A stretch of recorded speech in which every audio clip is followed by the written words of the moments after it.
Adolf Hitler. That name probably rings a bell, doesn't it? He's one of the most well-known people throughout all of history, and not for any sort of noble reasons. Hitler was responsible for the deaths of millions of innocent people. And then there's William Afton, a man who only murdered a couple of little kids. In hindsight, that isn't something that should be taken lightly, but compared to Hitler, Afton is basically a hero. At first glance, that's what you might think, but I may be able to convince you otherwise. To answer this, first, we'll look at the crimes of William Afton. If you don't know who William Afton is, then I have no clue why you clicked on this video. Either way, I'll give a brief summary of the guy. William is the big bad antagonist in the hit game Five Nights at Freddy's. He is responsible for all the manipulated souls possessing the animatronics that try to attack you in the video games. William's first victim was Charlie, whom he killed due to the grief of his son's death. After successfully getting away with the murder of Charlie, something was set off inside of William, and he went on to become a serial killer, taking the lives of many more innocent people. Afton would go inside of a Spring Bonnie suit, and he would lure kids into the back parts of Freddy's Pizza and kill them.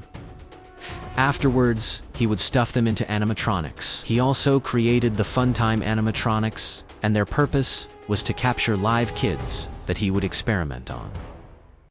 Yeah, that's a pretty cruel thing to do. Eventually, William found out how to make souls possess an animatronic. Then he combined the souls of the kids he murdered and inserted them into the Funtime animatronics. Killing is one thing, but creating an amalgamation of the souls of little kids is a step above that. To top off being a murderer, William was also a horrible father, and his terrible actions led to the death of his entire family, a wife, and 3 kids. Now let's move on to Hitler's crimes. Adolf Hitler was a German dictator, and he ruled from the interwar period until his death in 1945 in the Second World War. In 1935, Hitler signed the Nuremberg Laws. These laws applied certain restrictions to Jews and other races seen as inferior by the Nazis. Some of these restrictions included not being able to marry with a person who had German blood and not being considered a citizen. Eventually, these laws evolved into the Holocaust, and we all know what happened to Jews during that experience. Under the instruction of Hitler, over 6 million Jews were murdered, and at least 5.1 million non-Jews were killed by the Nazis. These non-Jews included people with disabilities, Soviet prisoners of war, German prisoners, gay and bisexual men, and people of color.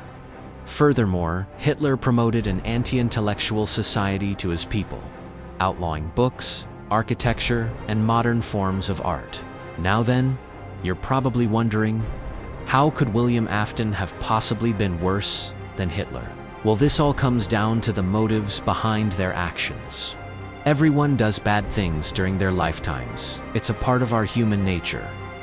However, the thing that sets us apart from being cruel monsters is our motives for these actions. When you look at the life of William Afton, you can see that he had no real defensible reason to become a murderer.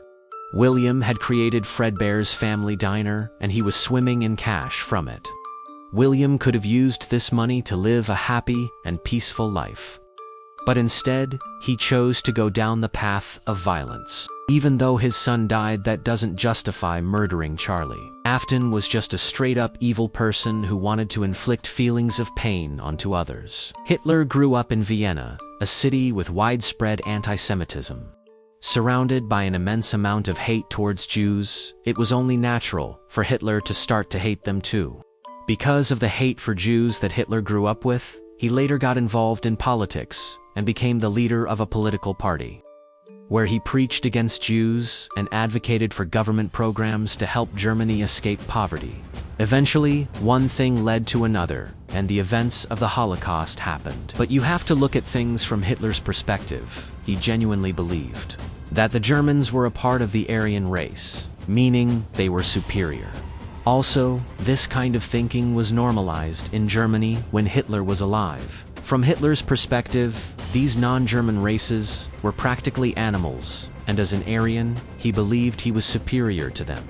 Furthermore, there were thousands of Nazis. Hitler wasn't the only person responsible for the Holocaust. He was simply the face of Germany at the time, so he received all the blame. If you think about it, had Hitler been the victor of the war, he would probably be considered a genius leader. So yeah, all in all, Afton was a heartless killer with no motives, while Hitler had reasoning behind his actions. That's all. Thanks for watching, and stay tuned for more.